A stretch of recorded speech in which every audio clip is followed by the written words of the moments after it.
Salut les amis, bon, on se retrouve pour une nouvelle vidéo sur la plantation des arbres aspirines. Bonjour. Bonjour. Bonjour. Bonjour. Bonjour.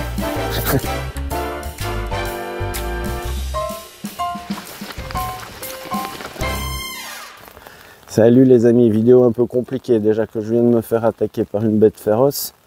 Maintenant le déluge, mais ne dit-on pas vidéo pluvieuse, vidéo heureuse. Mais on va s'intéresser à notre sujet malgré la pluie. L'arbre aspirine. Ah, mais qui es-tu? Eh ben, on va aller voir tout de suite qui est l'arbre aspirine. Alors notre arbre c'est le saule, le salix. Sal qui veut dire proche et lys qui veut dire eau, donc proche de l'eau. Et c'est pour ça qu'on le retrouve souvent le long des berges. Les saules font des chatons qui sont en fait des inflorescences regroupant de nombreux petits fleurons, serrés les uns aux autres et couverts de poils. Les fleurs vont donner des graines qui vont, grâce au vent et au cru des rivières, se déposer sur le long des rives. Tu t'en vas à la dérive sur la rivière du souvenir, et moi courant sur la rive, je te crie de revenir.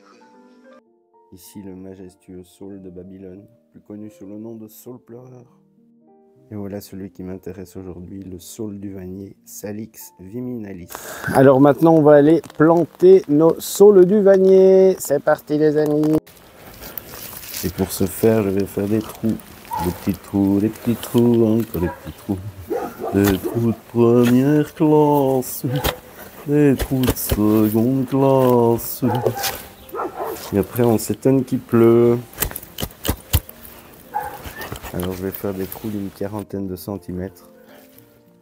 Et puis je vais aller chez mon voisin, lui piquer quelques branches de saule et je vais les bouturer. Je vais simplement les planter dans la terre comme ça et ça fera des arbres. Le saule est un symbole d'immortalité. C'est l'arbre de vie, emblème de bravoure, de liberté, d'immortalité. Dans la culture tibétaine, un rameau de saule planté renaît incontestablement comme un phénix. Alors planter un saule, ça peut aussi être un hommage à un être cher disparu. C'est un symbole de vie mais aussi de deuil. Le saule est un arbre hommage. Un arbre hommage, c'est aussi un geste empreint d'une ambition écologique durable.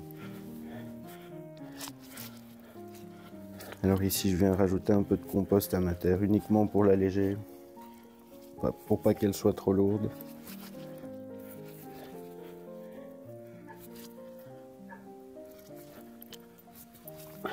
Alors par la suite, je vais venir déposer autour de mes trous des morceaux de carton que j'ai découpés, histoire que l'herbe ne repousse pas autour de ma bouture.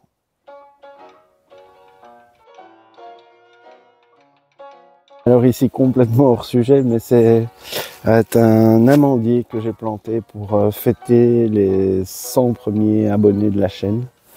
Bon, maintenant c'est un petit peu dépassé les 100 abonnés, mais comme ça me motive et que je trouvais ça chouette, ben, j'ai acheté cet amandier, je l'ai planté et quand je mangerai des amandes ou quand je verrai cet arbre pousser, ben, je penserai à cette petite parenthèse là, cette petite aventure, donc c'est cool, donc merci à vous. Bon, maintenant je vais aller piquer 2-3 branches de saule à mon voisin, dont j'ai demandé l'autorisation avant. Hein.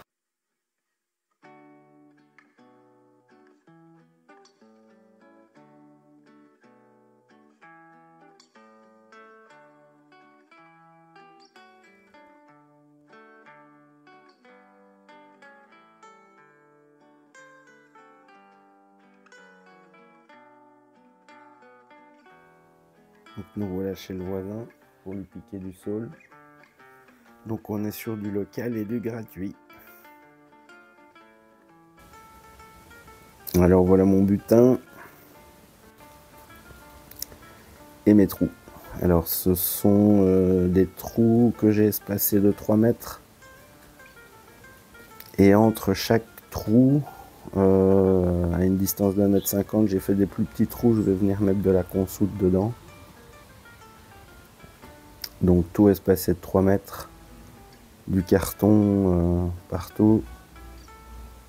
Alors c'est pas hyper sexy, mais j'améliorerai ça par la suite. C'est vraiment pour que l'herbe ne prenne pas le dessus et qu'elle ne vienne pas prendre l'eau dont on va avoir besoin, les boutures de saule.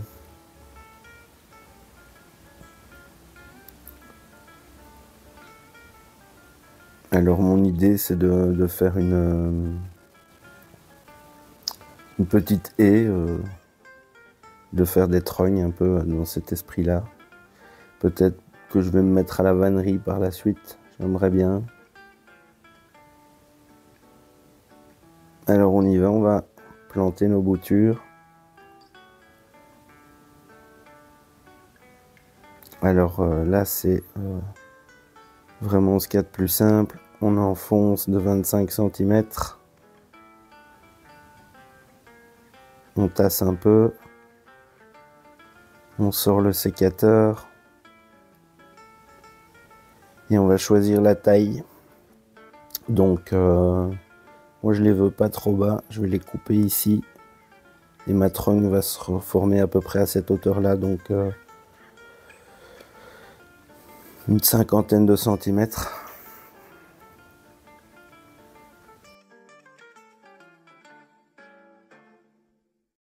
Alors pourquoi l'arbre aspirine? Eh ben on va en parler tout de suite.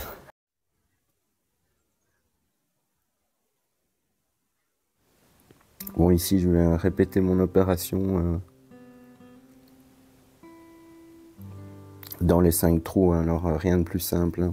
J'enfonce à une trentaine, 25 cm. Et je viens couper à 50 cm de hauteur pour avoir quelque chose de régulier. Alors pourquoi l'aspirine? Eh bien parce que l'écorce de saule produit de la salicyline ou acide salicylique. L'acide salicylique c'est l'ancêtre de l'aspirine. Car au 19e siècle, un pharmacien français a réussi à isoler la salicyline à partir de l'écorce de saule blanc et mélangée à la reine des prés. Les principes actifs de la salicyline seront efficaces pour soulager les douleurs, les rhumatismes et aussi les maux de tête.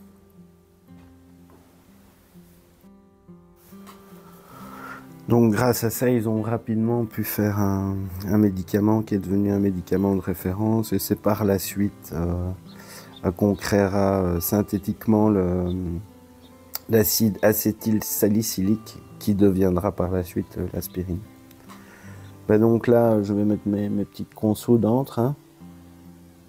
Et puis après, on va voir un peu d'autres sujets là sur parce qu'il a d'autres propriétés qui sont intéressantes, le saule. Allez, un petit peu de broyat là pour faire un petit paillage. Et puis on attaque la suite.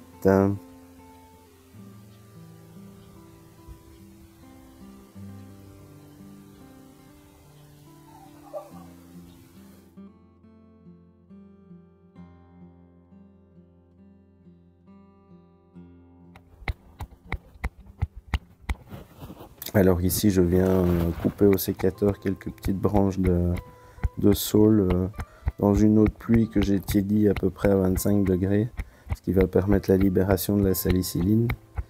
Et je vais pouvoir utiliser ça d'ici 3 semaines comme hormone de bouturage naturel, en laissant toutes mes petites boutures tremper toute une nuit dans ce liquide, et ça va faciliter leur reprise. Ouais, attendez là, parce que je comprends pas tout. Attendez, dans l'oreillette, un flash info? Ah ouais, d'accord, la région wallonne, oui. Oui, très bien, oui.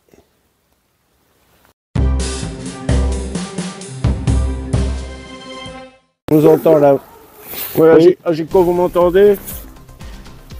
Oui, Sur en les direct subventions, de la région wallonne. dites-nous, il y a un léger décalage, Un excusez-moi. communiqué flash info de la région wallonne, oui. Oui, on vous entend, oui. Est-ce que vous m'entendez? Oui, Gérard, on vous entend parfaitement. C'est au sujet des demandes de subventions sur les plantations. Oui, je vous entends, oui. Ben, en bref, pour améliorer la biodiversité, la qualité des paysages, recréer un maillage écologique et lutter contre l'érosion des sols, le département de la nature et des forêts du service public de Wallonie octroie aux propriétaires de terrains situés sur le territoire de la région wallonne une subvention pour la plantation d'une haie vive, d'un taillis linéaire, d'un verger et d'un alignement d'arbres, ainsi que l'entretien des arbres têtards. Le montant de la subvention est calculé sur une base forfaitaire réglementée variant selon le type de plantation. Un montant forfaitaire est également accordé pour l'entretien des arbres têtards. Les montants forfaitaires sont multipliés par 1,5 lorsque les travaux sont réalisés par une entreprise spécialisée pour le type de travaux concernés sans toutefois dépasser 80% du total des factures. Cette subvention s'inscrit entre autres dans le cadre de l'objectif ambitieux de la plantation de 4000 m2, 4000 mètres de haies et ou d'1 million d'arbres. Yes, we plant. Est-ce que vous m'entendez? Parfaitement, Gérard. J'ai un mauvais retour, oui. Merci pour ces informations. Oui, merci, oui, oui.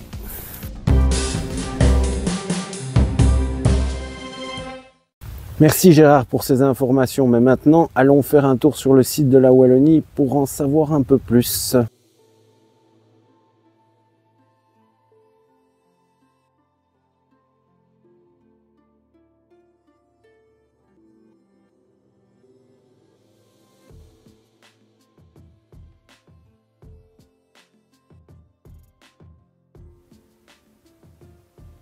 Alors les subventions à la plantation.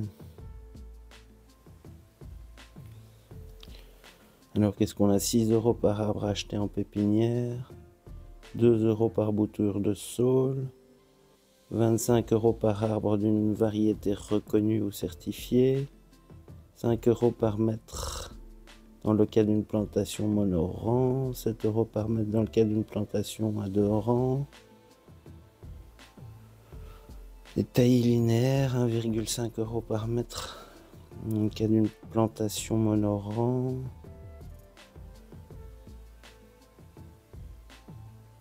« 20 € pour un arbre traité en têtard. Réalisation par une entreprise spécialisée, montant multiplié par 1,5. Ouais, ben c'est vraiment pas mal. Ben, je vous laisse le lien dans la description.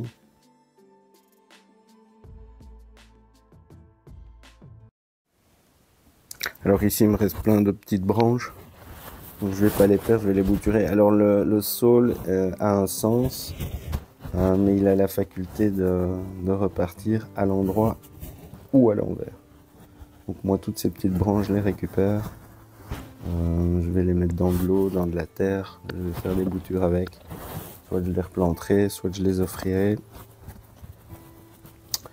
Moi, l'objectif était de faire une haie que je vais faire partir en arbre têtard, faire des trognes, qui consiste à faire des tailles périodiques pour faire du bois et dans mon cas pour faire de l'osier. Alors l'osier, ben, c'est pas un arbre, hein. L'osier c'est un matériau obtenu à partir de jeunes pousses de saule souples. Alors ben voilà. Voilà le travail avec mes petites conçous de milieu. Alors si vous voulez faire pareil, ben, si vous par exemple voulez mettre un saule pleureur, ben, faut savoir que toutes les espèces de saules se bouturent de la même façon, hein. C'est vraiment l'arbre immortel. Alors si vous voulez vous faire l'aspirine maison, bon là prenez vos précautions, hein, parce que moi je ne suis pas médecin. Mais si vous voulez faire ça, ben voilà, on récupère l'écorce avec un petit économe, on fait sécher ça Et à raison d'une cuillère à soupe par tasse, on fait des infusions et hop, aspirine maison. Bon les amis, cette vidéo est finie, donc je vais vous laisser. Je vous parle juste de mes épinards Viking, variété qu'on peut planter en toute saison. Alors moi j'ai essayé en juillet, ça a marché, ça a fonctionné, c'est pas monté en graines, ça a supporté la chaleur. Donc les épinards Viking toute saison, ça fonctionne. Donc ben moi je vous laisse, la vidéo est terminée. Donc bonsoir, bonne nuit, bonjour. Sur internet, le temps n'existe pas. Bye bye.